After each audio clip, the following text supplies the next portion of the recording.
Dans cette vidéo, la deuxième de la série Tamiya, nous allons évoquer ensemble l'assemblage d'un kit et vous présenter les accessoires utiles, voire indispensables, pour un montage parfait. Le saviez-vous? Les vis Tamiya ressemblent à des cruciformes comme celles que nous avons en Europe, les Philips par exemple. Mais ce n'est pas le cas. Les vis Tamiya utilisent le standard JIS, c'est un standard industriel japonais. Alors si vous ne voulez pas foirer votre tête de vis ou que le tournevis ne ripe lorsque vous effectuez un vissage, eh bien il faut absolument vous procurer un tournevis. Tamiya en propose plusieurs au standard JIS, le modèle L ou le modèle M, c'est le modèle L qui vous sera le plus utile dans la plupart des cas. Vous avez également des coffrets dans lesquels vous allez retrouver les tournevis JIS, mais également des tournevis avec tête hexagonale et des douilles. Enfin, si vous utilisez une visseuse, on en parlera un petit peu plus tard dans les conseils de montage, vous avez également des embouts de visseuse, toujours au format JIS. L'achat d'un tournevis Tamiya, ce n'est pas du tout gadget, c'est vraiment indispensable pour bien monter un kit.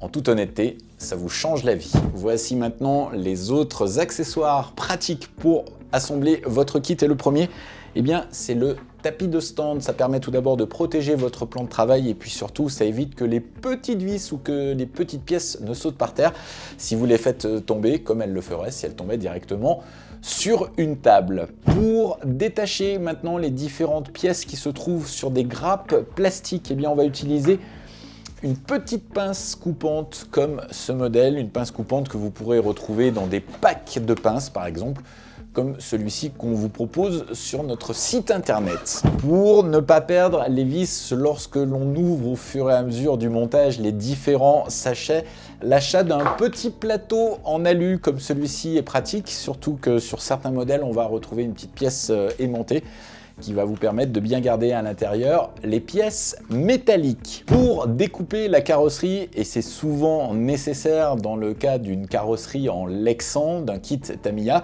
eh bien on va utiliser une paire de ciseaux spécifiques avec des lames qui sont courtes et généralement courbées, ça favorise la découpe notamment des passages de roues. Et puis si la carrosserie n'est pas pré-percée pour pouvoir rentrer dans les plots de carrosserie, on va utiliser un alaisoir comme celui-ci. Ça aussi, c'est un accessoire très utile quand on pratique le modélisme. Enfin, si la carrosserie est transparente et donc non peinte, il va falloir vous procurer une bombe de peinture spéciale Lexan. Et dans la gamme Tamiya, il faudra absolument choisir dans la gamme PS. On va maintenant parler du montage. Tamiya est une référence en la matière. Les notices sont très faciles à comprendre et vous permettent d'assembler votre kit très facilement sans aucune difficulté, même si vous êtes débutant. Les notices Tamiya fonctionnent toujours sur le même principe, il suffit de suivre les étapes et d'ouvrir les sachets dans l'ordre chronologique et surtout pas tous en même temps. On commence toujours par ouvrir le sachet A qui permettra de réaliser toutes les étapes jusqu'à l'apparition du sachet B dans la marge de gauche et ainsi de suite. Alors dans la colonne de gauche justement, vous trouverez aussi les pièces issues du sachet nécessaires pour réaliser l'étape. Quand vous hésitez sur la taille d'une vis, d'une rondelle ou d'un roulement par exemple, eh bien vous pouvez le poser sur la notice. Le dessin est à l'échelle et ça vous permettra de confirmer que vous utilisez bien la bonne vis ou le bon roulement par exemple. Dans le dessin d'assemblage, les pièces qui ne sont pas dans le sachet sont signalées par des références. Alors généralement une lettre et un numéro. La lettre correspond à la grappe et le numéro à la pièce à détacher.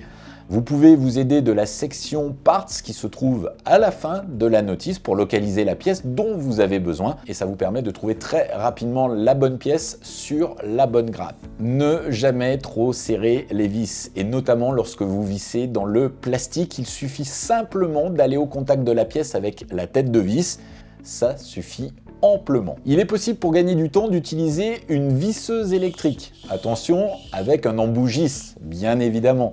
Mais il est conseillé de s'arrêter avant le vissage complet et de terminer le vissage de votre vis en manuel. Dans votre carrière de modéliste, vous serez sans aucun doute amené à démonter puis remonter votre voiture. Petite astuce maintenant pour les vis qui ont été vissées dans du plastique. Lorsque vous les vissez une nouvelle fois, il est conseillé d'amener la vis sur le trou, d'effectuer un petit tour anti-horaire jusqu'à entendre un petit clic.